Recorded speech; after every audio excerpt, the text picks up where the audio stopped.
Uncovering the story of Bristol's White City started when I discovered a photograph of my grandfather, Stanley Barnes. The photograph shows him kneeling down during the First World War in front of a structure that looked a bit like a castle, but I knew nothing about it. I first saw the photograph when trying to find out a little bit more about my grandfather from Andy Stevens, a local Bristol militaria expert who owns and runs Pastimes on Lower Park Road. I had known that my grandfather served with the Gloucesters in the First World War, so I knew Andy was the person to ask.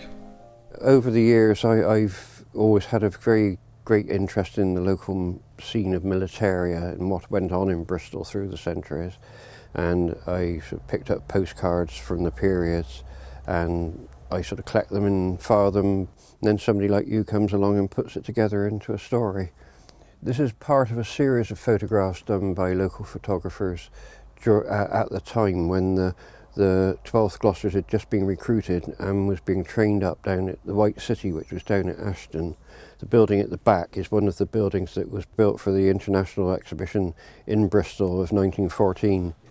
Speaking to Andy made me interested to find out more, not only about my grandfather, but also about this incredible White City site that Andy had mentioned.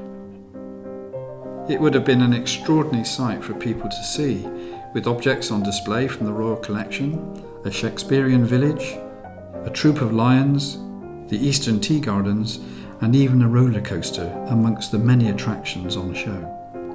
One of the ways into the exhibition was by the Rownham Ferry, which you can see in old postcards, and the slipway is still visible today.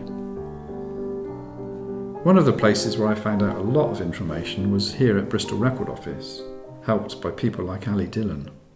Ali, can you tell me what documents and photographs we have that help us tell the story about the International Exhibition? Well, we've got quite a few documents that tell us how the exhibition was set up and then what it was like once it opened. There's no sign of the White City anymore. There's nothing left at the site to know that it was once there. So it's really important that we have these documents and these photographs because they tell us all about the exhibition and we make them available for anybody who wants to come and use them. So Ali, I found out a lot of information from this series of scrapbooks. Can you say a little bit more about them, please? Yeah, absolutely. It's a set of 21 scrapbooks. They were started in 1914 when the war broke out and carried on till 1921. And they were kept by a lady called Maud Boucher.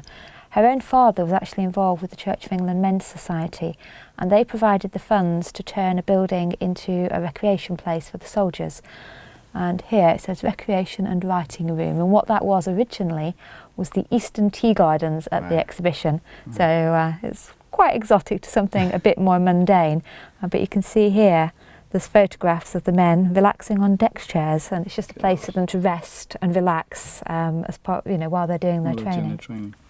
Well, another terrific image I discovered during my research here at the Bristol Record Office, I came across an image of my grandfather, Stanley Victor Barnes, and there he is there kneeling down with his colleagues.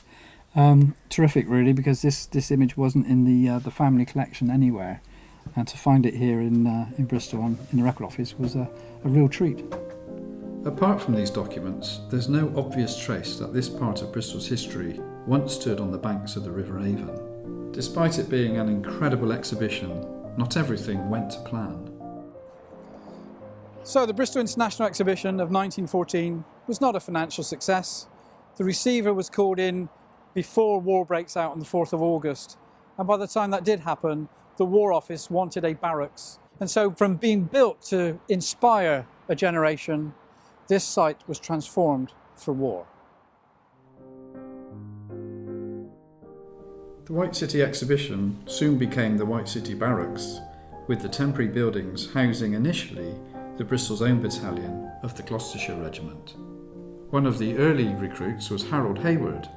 I was entirely caught up as most young men were. Of course, I was only 17 and a half. I went to the recruiting table and I knew that the age of enlistment was 19. I decided that I wouldn't tell the truth. I would say I was 19. But I was asked, when were you born? I gave the answer I'd given throughout my life. And then the recruiter said, well, I don't know whether we can take you at that age, but if you go outside the Colston Hall, run round 3 times that large building, you'll be 3 years older. And when I came back, he said, "How old are you?" And I said, 20. So that got me into the battalion. They had to put up any other buildings. They had to adapt them, but not put any other buildings up than the halls for which this White City was giving displays. A White City like you have in London, that was just convenient barracks for us.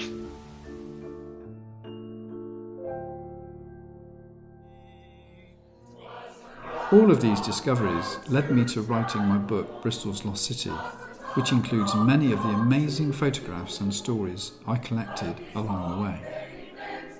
Since the book has been written, the story has been brought further to life by other projects, such as a virtual reality project undertaken by Stephen Gray. At Bristol Record Office, I also discovered the sheet music for the song Bravo Bristol, which was a recruiting song written for the Bristol's own battalion.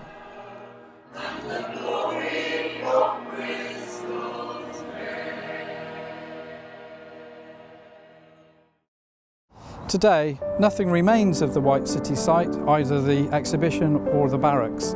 The only legacy is really the White City allotments that are behind me.